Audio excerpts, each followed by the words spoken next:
Salam dostlar. Çəmənliyə baxıram. Bu Lənkəranın kəndidir. Burada otlayan heyvanlara baxıram. Yadıma Zəbur 23 düşür. Deyir ki bu Zəburda Rəbb mənim çobanımdır. Möhtac olmaram. O məni yaşıl çəmənlərdə dincəldir. Sakit axan sular kənarında gəzdirir. Məni yenə də canlandırır. İsmi şərəfinə salihlik yolları ilə aparır. Ölüm kölgəsinin dərəsində gəzsəm belə şərdən qorxmaram. Çünki sən mənimləsən.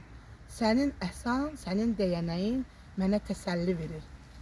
Düşmənlərimin qarşısında mənim üçün süfrə açırsan.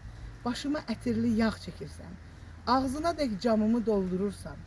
Bəli, bütün həyatım boyu yaxşılıq, məhəbbət məni izləyir. Bütün ömrüm boyu Rəbbin evində yaşayacağam. Çox sağ olun əziz dostlar. Amin. Amin. Amin.